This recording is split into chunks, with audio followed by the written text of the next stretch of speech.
Page 112, Alpine Melody. In here we get to use the C chord for the right hand. I already told you to do these chords in both hands. And the E, in case you're wondering, in treble clef, that top space is an E. You need to memorize that, just know it. So you can do this 4 chord, or this C chord. So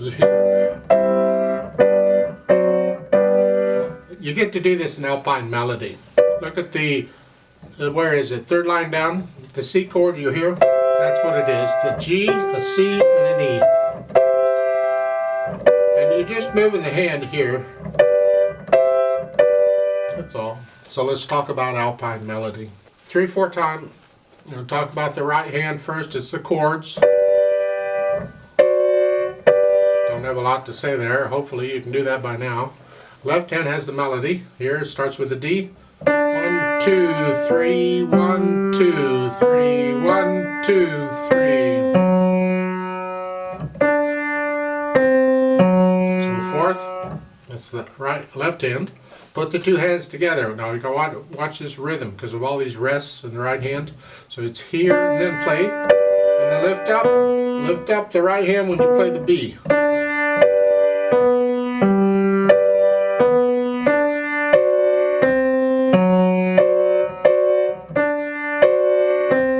Be accurate with these rests. Make sure you're lifting up at the right time. And then you can put in the phrasing. It's for the melody. Lift up, lift up, lift up. So lift up in the left hand between each of the phrasing. The right hand just has the chords. You can add the dynamics. Medium loud for the melody. That's all you need to know, because you just keep everything else softer than that.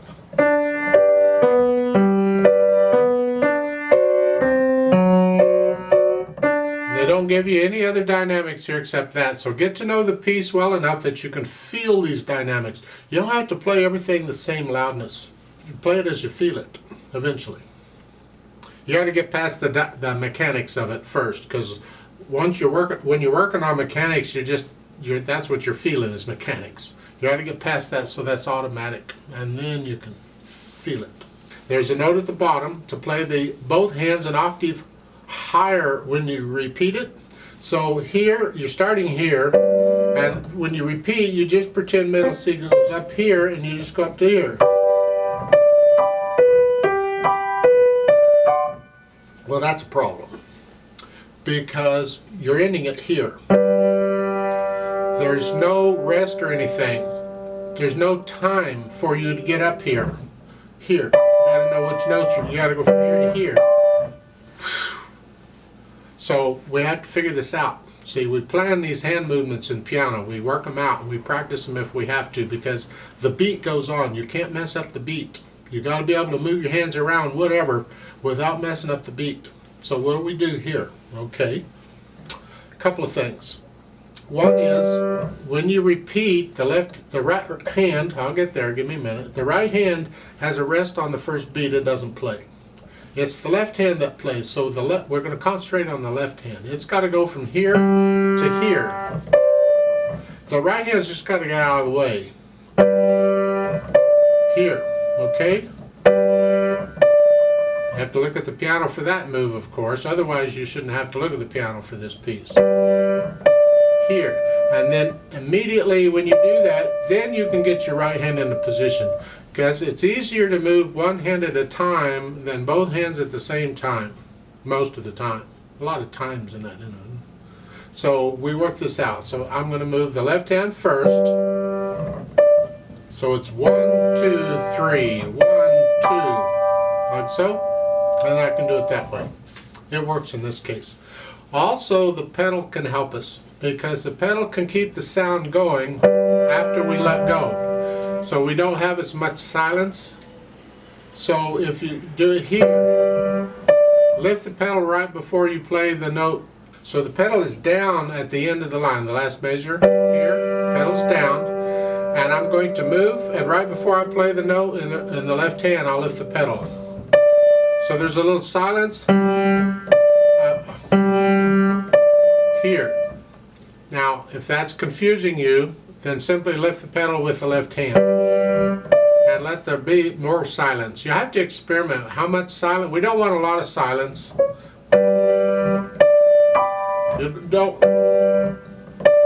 Now, we don't want a full rest or anything in there. It's just a little bit of silence, and sometimes the pedal can help us keep the sound going.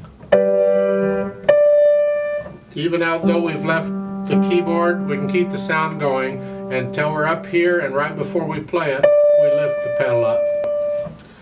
So sometimes we can have the pedal help us out too. I don't want to make it too complicated for you. You got to find a way that works for you. So whichever way works, but don't hesitate. The beat goes on, and you got to make these moves. Now be careful when you start going up and down the keyboard, both hands. Things get interesting. Doesn't feel the same physically when you're playing the extremes, upper or lower on the keyboard.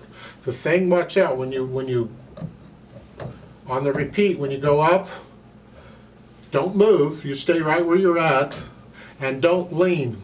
When you start leaning, you lose balance, you lose control. You can't control what's going on the keyboard as well. So you stay upright as best you can, and you simply turn the torso, turn the trunk of your body turns, and you reach out more if you have to. So here, I'm turning my torso, and I'm just reaching out a little bit. I'm staying right here on this.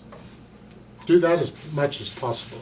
Now the pedaling on this piece is the same as what we've done before. Push the notes down and then the pedal. That's the last measure, the first line. Here, right after I play the F sharp, I push the pedal down. I'm going to keep it down, and when I lift the left hand F sharp, I lift the pedal with it.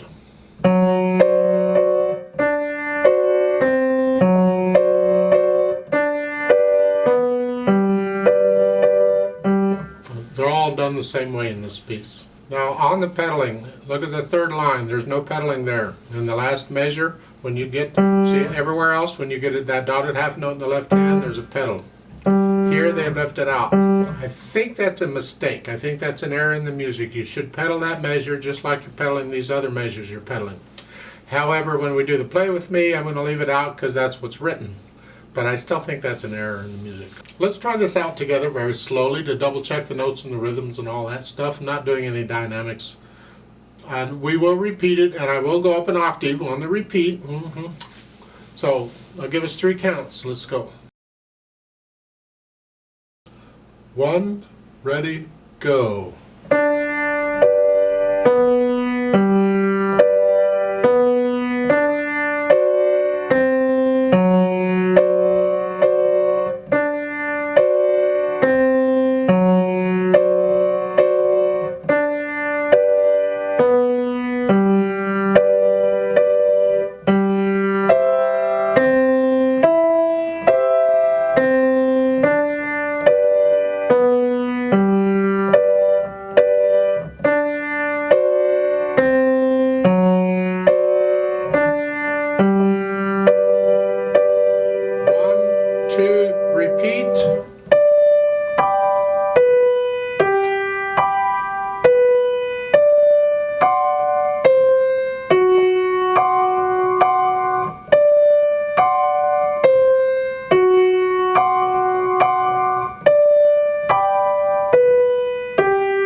One, two, three, off.